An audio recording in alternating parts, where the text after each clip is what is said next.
When you're young, you don't notice it spinning quite so much. It's a fresh roll. But as you get older, things start to spin faster and faster and faster. You start to see the cardboard getting closer. Well, I would use that same analogy in terms of what's going on in the world. It's like, these are not dull and complacent times. The Chinese have a curse saying, may you live in interesting times. And it seems everywhere we go and everything that we look at and see these days are rapidly changing. Right now, you have Warren Buffett, who just sold somewhere in the neighborhood of $8 billion worth of securities, and he's sitting on almost $150 billion in cash in short-term treasuries. Look, this is a guy who's a value investor, and if he really felt that the market was so value-oriented, he wouldn't be sitting on nearly $150 billion in cash and just offloaded $8 billion in securities.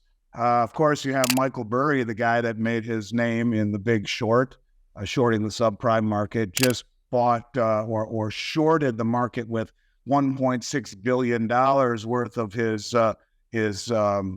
fund, or 93% of the entire portfolio in terms of its value is on the short side right now. So you have a legendary value investor who's sitting in cash, and you have a guy that certainly isn't afraid to go all in when he sees something. Warren Buffett, the celebrated Oracle of Omaha, turns 93 in 2023.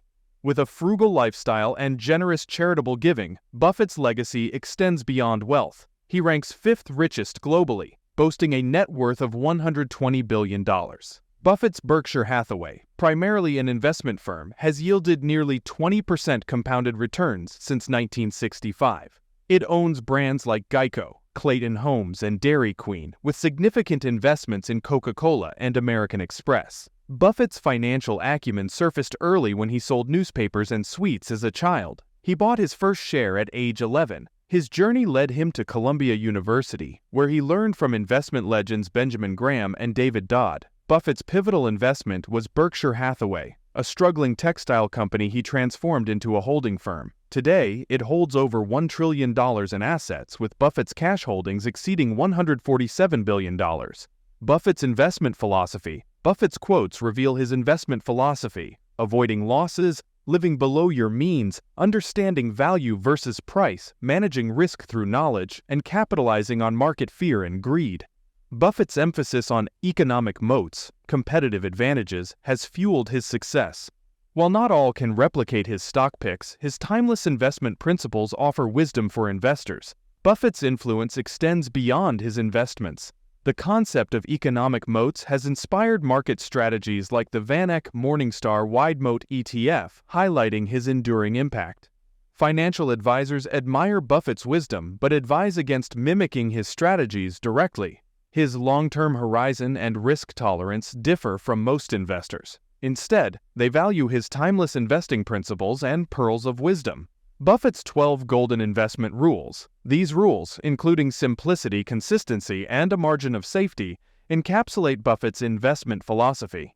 They offer valuable insights for those seeking to learn from his legendary success. By emphasizing Buffett's legacy, investment philosophy, and practical application of his principles, investors gain a richer understanding of his journey and how to apply his wisdom to their own financial endeavors. Now, let's continue our discussion with Andy. These are very unusual, strange times in the market when you see January 1st, 2022, the interest rate on the 3-month Treasury was 0.06%. And here we are, not even 2 years later, and we're at about 5.5%. Right. The 3-month Treasury. When you see an increase in the cost of money to that degree, well, things are going to start to get very interesting. So let's look at a few of them. Right now, you have Warren Buffett, who just sold somewhere in the neighborhood of $8 billion worth of securities, and he's sitting on almost $150 billion in cash in short-term treasuries. Look, this is a guy who's a value investor, and if he really felt that the market was so value-oriented, he wouldn't be sitting on nearly $150 billion in cash and just offloaded $8 billion in securities. Of course, you have Michael Burry, the guy that made his name in The Big Short, shorting the subprime market, just bought or shorted the market with $1.6 billion worth of his fund, or 93% of the entire portfolio in terms of its value, is on the short side right now. So you have a legendary value investor who's sitting in cash, and you have a guy that certainly isn't afraid to go all in when he sees something, even if it is counterintuitive to the mainstream. Well, he certainly is playing things on the short side. But look, you have a situation right now where higher interest rates are becoming a self-fulfilling prophecy, in the respect that you have, all of these banks and all of the public really that has been duped, I guess you could say, or incentivized into not only speculating or taking on greater amounts of debt or extending themselves perhaps farther than they should, that being the consumer, and the banks who have taken all of the deposits and put them into treasuries. And when you have rates go from 1% to 5% in a year and a half, it's going to be very, very interesting to see how this all plays out. Look at the 30-year mortgage.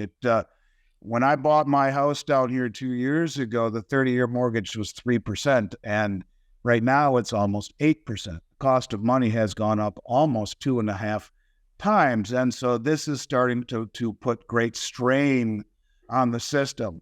Look at the housing market right now. You have the mortgage rate on the 30-year, as I mentioned, just hit 7.48, tripled almost in a span of 2 years to the highest rate in over 23 years. And even if the price of homes fell by 30% right now, the consumer would still find that homes are less affordable than they were prior to the pandemic. The distortions that were created through all of these years of suppressed interest rates and easy money is starting to, I think, have consequences. You look at household savings right now. Household savings in 2021 equaled 2.1 trillion, and that was after the 4 trillion in stimulus that was handed out. And right now, we're down to 190 billion. I mean, you're watching the evisceration of people's savings because of the level of inflation, and the cost of living is just increasing exponentially in the things that we need, food and energy. And I think, you're seeing a situation where the consumer not only has blown through their savings, but recently credit card debt hit $1 trillion for the first time ever. And it is believed that the consumer in total household debt right now is $17 trillion. So, 60% of the country is living paycheck to paycheck. So you have a situation where the public is stretched, their savings has been blown through. There are massive distortions in the economy that haven't even funneled their way through yet. I'll talk about that in a moment. But the consumer is back in debt again, massively, living paycheck to paycheck, record credit card debt, record low savings. It is not, it's not a recipe for good times. And then you look at what's happening with the banks, and you have S&P and Moody's come out and downgrade like 16 banks, and I think they did it to clear their conscience. It's coming. There are banking problems coming, and I think that's really going to be the fuse that lights this Roman candle, if you will. There's going to be bank problems, and if you remember when Silicon Valley Bank failed, they were bailed out. Now, when the Dodd-Frank law was passed in 2009, it made bailouts illegal. And so that's why the representative from Oklahoma was so pissed off when questioning Janet Yellen. And he said, well, Madam Secretary, you just bailed out Silicon Valley Bank and Signature Bank, and we thought that was illegal. What's the deal? So, she said, well, we felt that the banks were too systemic. They needed to be bailed out, but it won't come at an expense to the taxpayer. Yeah, right. Well, he says, well, then if a bank fails in Oklahoma, am I to assume that you're going to bail out my constituents? And she said, no, it takes an Uber decision or an Uber vote, majority vote from the FOMC, which is the Fed, the FDIC herself, and the president. Well, that was the fuse that was lit underneath the banks. But one of the things that you and I haven't talked about, Jordan, is the questioning of Silicon Valley Bank representatives by the House subcommittee. And they said to the representative, well, why did you have $14 billion in 10 checking accounts over the last 3 years? 3 years, 10 accounts, $14 billion in checking. Checking account earns next to nothing, 0.01%, some tiny amount, with FDIC at $250,000, and yet this bank was bailed out.